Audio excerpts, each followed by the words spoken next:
नमस्कार दोस्तों, स्वागत है आपका सीजीपीएससी व्यापम में।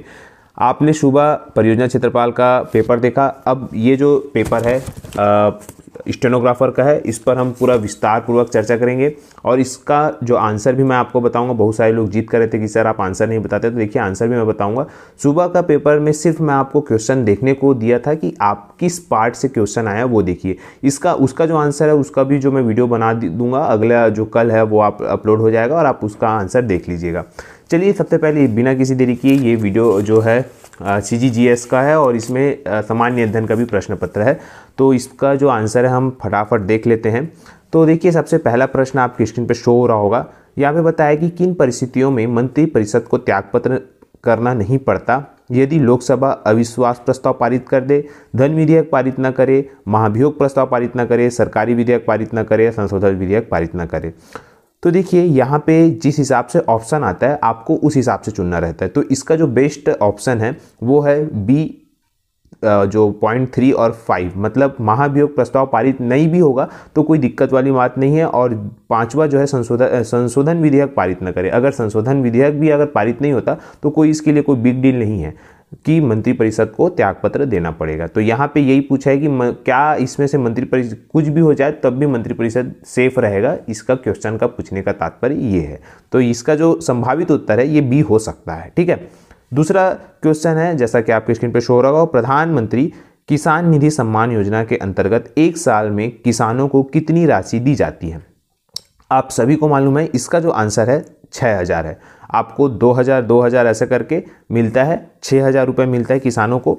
ये केंद्र सरकार की योजना है। ठीक है। अब आप कमेंट करके बताइएगा कि प्रधानमंत्री किसान निधि सम्मान योजना किस तारीख को चालू हुई। ठीक है। अगला क्वेश्चन है, किसानों की आय दुगनी हो जाएगी कौन से वर्ष तक? तो इसका जो करेक्ट आंसर है 2022 है। ऑप्शन के हिसाब से अगर देखेंगे तो ऑप्शन ए 2021-22 ये होगा। ठीक है। तो यहाँ पे इनका जो अभी भारत सरकार है उनका जो बोलना चाहिए उद्देश्य है, लक्ष्य है 2022 तक प्राप्त करने का। फिर है अगला क्वेश्चन, प्रत्यक्ष कर की आवश्यक विशेषता क्या है? तो देखिए यहाँ पे आपकी स्क्रीन पे शो हो रहा होगा, ये नया टाइप का क्वेश्चन है। आपको ये क्वेश्चन नहीं देखने को मिलेंगे, ये उसी से ही बनेगा जो अर्थशास्त्र को अच्छे से पढ़ा है। यहाँ पे प्रत्यक्ष कर की अगर हम बात करें तो डायरेक्ट टैक्स में करापात और कराधान, मतलब इम्पैक्ट ऑफ टैक्स और इंसिडेंस ऑफ टैक्स, दोनों में अगर हम बात करें तो यहाँ पे दोनों जो टैक्स है उसको हम प्रत्यक्ष कर को ऐसा कर है जिसको हम दूसरों पर डाल नहीं सकते, मतलब दूसरों पर आरोपित नहीं कर सकते, अधिरोपित कर नहीं कर सकते, आपको ही देना पड़ेगा और किसी को नहीं दे सकते आप। तो ये जो इसका जो सही आंसर होगा ऑप्शन ए और बी होगा, करापात और कराधान इसका सही आंसर होगा। ठीक है। इसके बाद अगला क्वेश्चन है, निम्नलिखित में इस राज्य की विशेष पिछड़ी जनजाति नहीं है? तो आप सभी को मालूम है बैगा है, बिरहोर है और कमार है ना, लेकिन अगरिया नहीं है। अगरिया विशेष पिछड़ी जनजाति नहीं है। तो इसका सही आंसर क्या होगा? अगरिया, ऑप्शन ए। फिर अगला क्वेश्चन है, इस राज्य द्वारा मान्यता प्राप्त विशेष पिछड़ी जनजाति मुख्य रूप से निम्नलिखित जिले में निवास करती है। तो आप सभी को मालूम है ऊपर दिया गया है। आपको पहले तो ये मालूम होना चाहिए कि छत्तीसगढ़ राज्य में कितनी विशेष पिछड़ी जनजाति है। उसके बाद आपको ये भी मालूम होना चाहिए कि ये जो जनजाति है कहाँ कहाँ रहती है। जैसे कि अगर हम बैगा की बात करें तो कवर्धा बेल्ट में रहती है, कमार की बात करें तो गरियाबंद साइड रहती है। तो ऑप्शन सी जो है इसका सही आंसर होगा, ऑप्शन सी गरियाबंद। ठीक है। इसके बाद है सातवां जो इसका फेवरेट क्वेश्चन है हमेशा, चाहे आप PSC में देखो या यहाँ देखो, व्यापम में 1 से ये क्वेश्चन आपको के अंतर्गत राज्य का भारत में क्या क्रम है ना, वन आवरण के अंतर्गत राज्य का भारत में क्या क्रम है? तो देखिए यहाँ पे भारत का जो क्रम है वो है तीसरा, वन आवरण की दृष्टि से। यहाँ पे क्लियर पूछा है वन आवरण की दृष्टि से।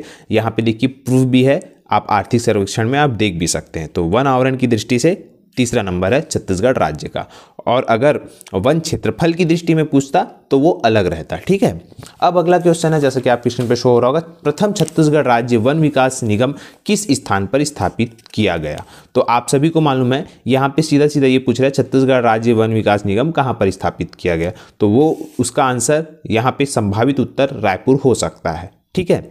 अगला है, निम्नलिखित में से कौन सा परशुराम कुंड के बारे में सत्य नहीं है? तो देखिए ये है सामान्य अध्ययन भूगोल से प्रश्न है। यहाँ पे यह ब्रह्मपुत्र पठार में है, बिल्कुल सही है। यह अरुणाचल प्रदेश में लोहित नदी पर है, ये भी सही है। तीसरा है यह पर्यटन मंत्रालय के अंतर्गत प्रशांत योजना के अंतर्गत है। देखिए यहाँ पे ये अब इसका प्रिंट मिस्टेक बोलो या क्या है, क्योंकि इंग्लिश में भी अगर हम देखेंगे तो प्रशांत ही लिखा है। भारत पर्यटन मंत्रालय की प्रसाद योजना है, न कि प्रशांत योजना है। अब यहाँ पे देखने वाली बात है कि इसका आंसर वो क्या लेता है, क्योंकि ऑप्शन ए भी सही है, ऑप्शन बी भी सही है।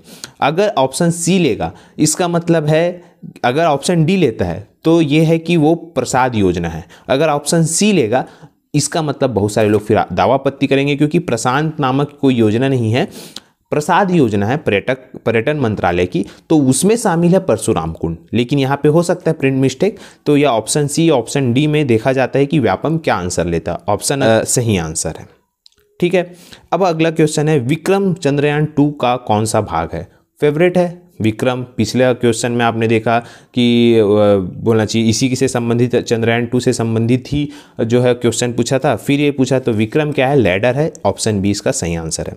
फिर निम्नलिखित घटनाओं को कालक्रम के अनुसार व्यवस्थित कीजिए। तो देखिए यहाँ पे सबसे पहले है रायपुर जेल डायनामाइट कांड, तो ये जो कि 1940-42 के आसपास हुआ। गांधी जी इस राज्य को दूसरी भेंट कब हुई? तो 1933 के आसपास आए। महासमुंद का जंगल सत्याग्रह तमोरा वाला 1930 के आसपास हुआ। कंडेल नहर सत्याग्रह 1920 के आसपास हुआ। इसका मतलब इसका सही आंसर क्या होगा? 4 3 2 1 ऑप्शन डी इसका सही आंसर है। ठीक है, फिर अगला क्वेश्चन है निम्नलिखित में से कौन सा कथन सत्य है?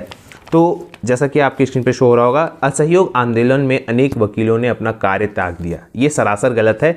असहयोग आंदोलन में छत्तीसगढ़ राज्य के जितने वकील हैं ना, उन्होंने वकालत से त्याग दिया था, अपने कार्य से तो त्याग ही दिया था, साथ में अपना जो वकालत है उसको भी त्याग दिया था।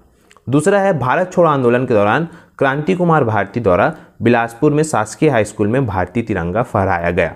ये जो है सही है आंसर, ऑप्शन बी। फिर भी अगला जो है देख लेते हैं। सविनय अवज्ञा आंदोलन के दौरान माखनलाल चतुर्वेदी को बिलासपुर जेल में बंदी बनाया गया। याद रखिए सविनय अवज्ञा आंदोलन के समय नहीं बनाया गया था। आप मुझे बताइएगा कि माखनलाल चतुर्वेदी को कौन से आंदोलन के दौरान बंदी बनाया गया था। ठीक है, ये आपका होमवर्क है, इससे आपकी तैयारी और बेहतर होगी। फिर है स्वाधीनता आंदोलन के दौरान इस राज्य में व्यक्तिगत सत्याग्रह नहीं हुआ। तो कहाँ नहीं हुआ भाई? व्यक्तिगत सत्याग्रह कैसे नहीं हुआ? आप सभी को मालूम है 1940 में हमारे छत्तीसगढ़ राज्य में व्यक्तिगत सत्याग्रह प्रथम कौन थे? कमेंट करके बताइएगा। फिर है अगला क्वेश्चन, प्राचीन भारत गुप्त वंश का संस्थापक निम्नलिखित में से कौन सा? ये भारतीय इतिहास का क्वेश्चन है, बेसिक क्वेश्चन है। श्रीगुप्त इसका प्रथम जो है ऑप्शन ए सही आंसर है। अगला है निम्नलिखित में से किस दिल्ली सल्तनत के सुल्तान ने बाजारों में मूल्य नियंत्रण व्यवस्था लागू की थी? तो ये जो इसका आंसर है अलाउद्दीन खिलजी। अब यहाँ पे तुगलक दे दिया है, अलाउद्दीन तुगलक, तो यहाँ पे देखने वाली बात है फिर से ये प्रिंट मिस्टेक है कि क्या है। ये व्यापम के ऊपर डिपेंड करता है कि इसको क्या आंसर लेता है। ऐसे तो आंसर सी आना चाहिए, पर अब व्यापम के ऊपर डिपेंड करता है कि ये क्या आंसर लेता है, क्योंकि अलाउद्दीन खिलजी के समय बहुत बोलना चाहिए चीज़ें महंगी हो गई थी। इसी वजह से अलाउद्दीन खिलजी ने जो मूल्य नियंत्रण व्यवस्था लागू किया था। तो ये जो ऑप्शन सी है सही होना चाहिए अगर अलाउद्दीन खिलजी की बात करें, लेकिन ये तुगलक लिख दिया है तो थोड़ा सा देखने वाली बात है। व्यापम के ऊपर डिपेंड करता है वो क्या आंसर लेता है। अगला क्वेश्चन, ऐतिहासिक दांडी यात्रा के पश्चात महात्मा गांधी ने निम्नलिखित में से कौन सा आंदोलन प्रारंभ किया? तो गांधी जी जब वो गए अप्रैल में, तो फिर अप्रैल में उन्होंने सविनय अवज्ञा आंदोलन चालू किया प्रथम। ठीक है, फिर है इंदिरा पॉइंट स्थित है, ये भूगोल का क्वेश्चन है। ये निकोबार के दक्षिण में है इंदिरा पॉइंट, याद रखिएगा, कंफ्यूजन मत होइएगा। इंदिरा कॉल, इंदिरा पॉइंट आप सभी को मालूम है इंदिरा कॉल कहाँ है और इंदिरा पॉइंट कहाँ है। ठीक है, फिर है धान के समर्थन मूल्य पर खरीद वर्ष 2021 के लिए कितने प्रतिशत की वृद्धि की गई? तो देखिए यहाँ पे मैंने जो है गवर्नमेंट साइट से जो इसका डाटा निकाला है, तो देखिए आपकी स्क्रीन पे शो हो रहा होगा, यहाँ पे 3 दशमलव कुछ है। यहाँ पे ऑप्शन में कहीं भी 3 दशमलव नहीं लिखा गया, 3 दशमलव यहाँ पे, लेकिन जो पास का आंसर बोल सकते हैं उसका नियरेस्ट ऑप्शन वो है ऑप्शन ए 4.1। अगर आप देखेंगे कि टोटल 72 रुपये बढ़ा है, अभी 1900 का जो धान का जो समर्थन मूल्य आप सभी को मालूम है पहले कितना था और 72 रुपये बढ़ा है, तो आप उसको करके प्रतिशत में अगर निकालेंगे तो लगभग 4.1 के आसपास देख सकते हैं, लेकिन जो गवर्नमेंट डाटा है वो 3 पॉइंट के आसपास है। तो इसका अगर सही आंसर होगा तो ऑप्शन ए होना चाहिए, नहीं तो फिर ये व्यापम द्वारा विलोपित होना चाहिए। फिर है नगर पंचायत के सपरिषद अध्यक्ष के विषय में क्या सही नहीं है, यहाँ पूछा है। तो देखिए आपकी स्क्रीन पे शो हो रहा होगा। यहाँ पे देखिए सबसे महत्वपूर्ण बात कि इसमें सही जो है वो है इसमें अध्यक्ष और 5 सदस्य होते हैं, ये जो है वो सही है। अब यहाँ बताया गया कि सदस्य नगर पंचायत द्वारा के चुने जाते हैं, तो देखिए इसका जो चुनाव होता है वो सभापति के द्वारा होता है। तीसरा सदस्यों का कार्यकाल 1 वर्ष का होता है, गलत है। सदस्य जो है वो प्रसाद पर्यंत होते हैं, जैसा कि मुख्यमंत्री राज्यपाल के प्रसाद पर्यंत होते हैं, उसी प्रकार से ये भी जो है प्रसाद पर्यंत होते हैं। चौथा है सदस्य नगर पंचायत की परामर्शदात्री समिति के पदेन सदस्य, जो कि सरासर गलत है। तो इसका सही आंसर 2, 3, 4 आएगा, जो कि ऑप्शन बी है। तो इसका ऑप्शन बी जो है वो राइट आंसर है। फिर है इस राज्य की विधानसभा की गणपूर्ति कितनी है। तो आप सभी को मालूम है कि गणपूर्ति कितनी होनी चाहिए, तो उस हिसाब से यहाँ पे जो है 10, ऑप्शन सी जो है वो सही आंसर होगा। फिर है बहुत ही फेमस, आप सभी को मालूम है, माता कौशल्या मंदिर करंट का ही है, बोल सकते हैं आप। तो ये जो है चंदखुरी में है, रायपुर में। फिर है अगला क्वेश्चन, निम्नलिखित मेलों में उसके माह को सम्मिलित करना है। तो यहाँ पे देखिए चंपारण मेला, सिरपुर का मेला, महाशिवरात्रि का मेला और जन्माष्टमी का मेला। तो आप सभी को मालूम है कि जन्माष्टमी कब आती है। अगर किसी को कुछ भी नहीं मालूम तो इतना तो मालूम है कि जन्माष्टमी कब आती है, भाद्र पक्ष में आती है। तो आप ऑप्शन डी को 2 से मिला लीजिए, आपका सिर्फ एक ही मालूम होगा, पूरा का पूरा बन जाएगा। तो इसका सही आंसर बी होगा। इसके बाद देखिए अगला क्वेश्चन है, शादी का जो विवाह संस्कार है उसको सजाना है। तो देखिए इसका जो सही आंसर है वो आपकी स्क्रीन पे शो हो रहा होगा, ये शादी का क्रम है। और उस हिसाब से सबसे पहले होगा आपका परघौनी, फिर भड़ौनी, फिर टिकावन, उसके पहले भावर, फिर टिकावन। मतलब ऑप्शन सी 4, 3, 1, 2 इसका सही आंसर होगा। इसको सिर से पांव तक सजाना है आपको, उस हिसाब से इसका क्या आएगा। सबसे पहले अगर हम बात करें, टोड़ा आता है। टोड़ा को कहाँ पाया जाता है, पैर में पहना जाता है। फिर आता है कंकनी, कंकनी को कलाई में। उसके बाद आएगा आपका सुर्रा आएगा, और उसके बाद पटिया। मतलब ऑप्शन ए इसका सही आंसर होगा। फिर है वनवास काल में भगवान राम का इस राज्य में निम्नलिखित स्थान में प्रवेश माना जाता है। तो इसका सही आंसर होगा हरचौका, याद रखिएगा। फिर है निम्नलिखित में से कौन विशिष्ट द्वैतावाद दर्शन के प्रवर्तक थे। तो आप सभी को मालूम है श्री रामानुजाचार्य जो है वो श्री संप्रदाय के थे, जिनको जो है वो विशिष्ट द्वैतावाद के बोलना चाहिए क्या है, प्रवर्तक है। फिर है रास तरंगिनी। तो आप सभी को मालूम है, ये बहुत ही इजी क्वेश्चन है। रास तरंगिनी जो है कल्हण के द्वारा लिखी गई थी, और विक्रमांक देवचरित विल्हण के द्वारा रखी गई थी, और रास तरंगिनी कल्हण के द्वारा लिखी गई है। फिर है राजा राम मोहन राय। तो आप सभी को मालूम है राजा राम मोहन राय जो है ब्रह्म समाज के संस्थापक है, स्थापना की थी। फिर G20 शिखर सम्मेलन 2019 का आयोजन कहाँ हुआ था। तो इसका सही आंसर है ऑप्शन बी, जापान में हुआ था। ठीक है।